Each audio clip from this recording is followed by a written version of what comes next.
Gospel lesson comes from Mark chapter 16, verses 1 through 8. When the Sabbath was over, Mary Magdalene, Mary the mother of James, and Salome bought spices so that they could go and anoint Jesus' dead body. Very early on the first day of the week, just after sunrise, they came to the tomb. They were saying to each other, "Who's going to roll the stone away from the entrance for us?" When they looked up, they saw that the stone had been rolled away, and it was a very large stone. Going into the tomb, they saw a young man in a white robe seated on the right side, and they were startled. But he said to them, "Don't be alarmed. You were looking for Jesus of Nazareth, who was crucified. He has been raised. He isn't here. Look, here's the place where they laid him. Go, tell his disciples, especially Peter, that he is going ahead of you into Galilee. You will see him there just as he told you." Overcome with terror and dread, they fled from the tomb. They said nothing to anyone because they were afraid. The word of God for the people of God.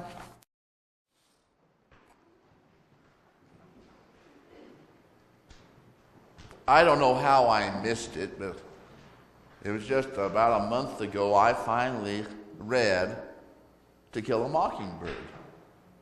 I didn't have to read it. Well, I was too young to read it in school. It hadn't become acceptable in schools yet, and I just had kind of put it off. I thought I knew about it. Maybe had seen the movie, or I thought I'd seen the movie. Anyway, I was reading the book, and I thought it was about this court case, this trial of this black man who was wrongly accused. And I thought that that was what it was all about. But the book, it took a full third before we even mentioned the case. And then the case built and built and built, and then at the moment that I'm sure I'd seen it on TV, I think, I thought that Tom Robinson was acquitted of his crimes. And then he's convicted. I couldn't believe it. I mean, Gregory Peck, as Atticus Finch, had given such a great argument that people needed to let go of their prejudices and see the truth of this man regardless of the color of his skin. It was a surprise. It was unexpected. So I had to buy the movie and see what was on there. And yeah, I just liked the book. And then I got another movie. I got a documentary about the writing and making of the story and the movie. And there's this one lady on that documentary. She was a classmate of the girl who played Scout in the movie. So when the movie came out, that whole class, 12-year-olds, got to go to the movie to see Mary, who played Scout, in it. And this woman said at the time she was so surprised, first of all, that Tom was condemned, that he was guilty, found guilty. And then she was even more surprised because she's a Southern girl from a small town in the South. And she'd been taught all her life that she shouldn't identify with a Negro. And that surprised her, that she would actually care about a person like that. Because that was not the Southern way in the 1960s. Unexpected. The world turned upside down for her, for me, for anybody who follows that book. I do suggest, if you haven't read it or it's been a long time, get it, read it, see the movie. It's powerful. And it was powerful for the women who went to the grave, to the tomb, and they found it was empty, and they ran. And Mark ends his gospel at this point. The oldest manuscripts we have, the best versions, the best copies of it, end with verse 8. They ran away, terrified, and told no one. Because the world had turned upside down. The tomb was empty. Dead people don't get up and walk around no matter what they say about the zombies. Once you're in a tomb, once you're in a grave, well, it's just a fact of life. It is an ending that we expect. We may ignore it, but we expect it. We do not expect emptiness, nothingness. In fact, nothingness can drive us a little odd. In fact, I say to my friends in the city, why don't you come out here to eastern Colorado where nothing can bother you? And soon nothing will drive you crazy. But the nothing is full of possibilities. Consider the zero. Now, in Europe, our ancestors didn't have a zero for years until about 1000 AD, maybe a little later. Actually, everyone was using Roman numerals. Have you ever tried to multiply Roman numerals? It's like counting on your fingers, and you soon run out of too many fingers. I mean, too many. It's hard. So zero was brought in from the Muslims who got it from India. And yeah, you got zero, you got nothing, but what nothing can do? Nothing can take places in the number and push numbers up toward infinity because of zero. We don't have a word for a gazillion, but we can write it because of zeros. And zeros are magic. When you multiply any number, any value times zero, you always get what? That's right. It is more powerful than every other number because it always wins the multiplication. And there's more to it than that. When you divide a number by zero, you get infinity. My computer tried to divide by zero, and it throws out a division by zero error, ready. It won't even try. Because how many times does zero go into 234? Either not at all or everything. So zero is a power that is full of infinite possibilities, as is the empty tomb. In a world of life and death, the empty tomb is a hope beyond hope because it's full of possibility. It's full of power. This church is, 120 some years old? Century and a quarter? Something like that. Can you imagine back when they started this church, that before this church was started, this was a little prairie town. It was a cattle town. It was a railroad town, maybe probably a rustler town. It was a wild and woolly place, this Western world in the 1880s. Mark Twain said about Carson City, Nevada, it says there were 4 saloons, 3 bordellos, 2 casinos, 1 jail, and talk about a church. Well, people around here must have talked because other people were moving in the 80s. As they brought the railroad through, people came out here for a new life, and they wanted to grow their family. They wanted to grow their crops.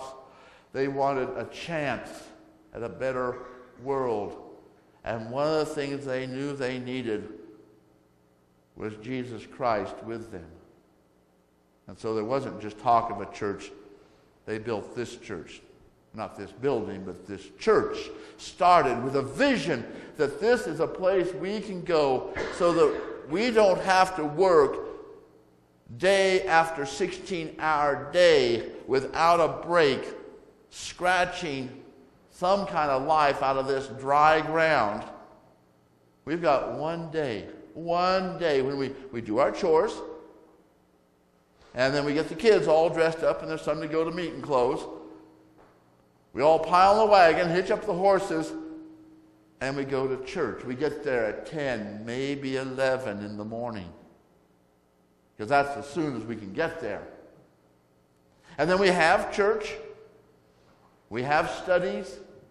We have a chance to talk, to sing, to be with others. We can stay there until early afternoon. Might even bring dinner and have it on the lawn. Because this is where life happens. This is where new possibilities happen. We are fueled by the Spirit. So we can get through those 6 days of 16-hour work. Times changed. And the church is like every other living being in this world. Every living being has a birth. It rises to maturity. And then times get tough. Especially once we lose our vision. And let's face it, the vision of a farm community has changed in 125 years. Or even 60 years. The vision has changed because now one farmer has 20 to 40 times the land. And that means a lot less farmers because there's only so much land. And there were those who had the energy and the drive and continued to build their farms and ranches and their businesses. And there were those who either lost it all or gave it all up and moved to the city. And we who live out here feel sorry for them. But they're not here anymore. And so the world changed. And the town is going through its empty nest syndrome. Right? And the church is struggling with age. Now, the world will tell us that death is the end. That a church should never die because we are the children of Jesus Christ. The world tells us that death is the end. That we all are walking along the Via Dolorosa. We are dragging our cross to the top of Golgotha, and we are going to die. That's what they're saying. Christianity is dead. It's in its final Cheyenne Stokes breathing. Except that we have an empty tomb. I know it looks empty to the world. But that tomb is full of the truth of God, the truth we know in Jesus Christ. It's not just that Jesus was a good guy. It's not just that Jesus healed. It's not just that Jesus taught. It's not that Jesus just died. Dying was important. But his death was to show us and to open us and to direct us that when we are walking along our Via Dolorosa, when we are dragging our cross of despair, we do not despair. For our hope is not in something in this world. Our hope is in Easter. Our hope is in resurrection. And if you catch that hope, you discover that hope, your life changes. Think of Mary as she went there in the garden and she sees somebody she thinks is a gardener until he speaks her name. Think of those two going to Emmaus and they're talking with somebody along the road and he seems to be full of information. They don't know what's going on until he breaks the bread. Think of Peter out fishing all night long and not having any luck at all, seeing somebody by the shore. And then he recognizes him as the one he most dearly loves and the one he betrayed and the one who loves him. Resurrection, no matter how bad it gets, God always has it ready for us as soon as we notice. Paul, little Saul, was a Christian hater until he saw Jesus on the road to Damascus and his life was turned upside down. And as he said in today's epistle reading, he discovered that that upside down is right side up.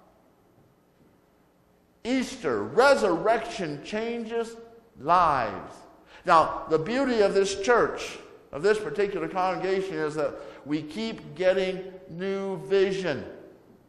We aren't stuck in the 19th century vision. We are looking today at what makes us Christian.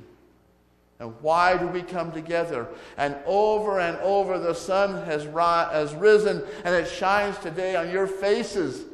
And it's new life in our midst. And it will continue as long as we don't listen to the world. We listen to Christ. Every morning is Easter morning. Got that? Every morning is Easter morning from now on. Every day is Resurrection Day. The past is over and gone. Yesterday I was lost and lonely. But today, look at me. I am one of the Easter people. God and life are exciting to me. With me. Every morning is Easter morning from now on. Every day is Resurrection Day. The past is over and gone. Every morning is Easter morning. Louder. Every morning is Easter morning. Every morning is Easter morning from now on. Resurrection changes everything. The tomb may be empty, but empty is full.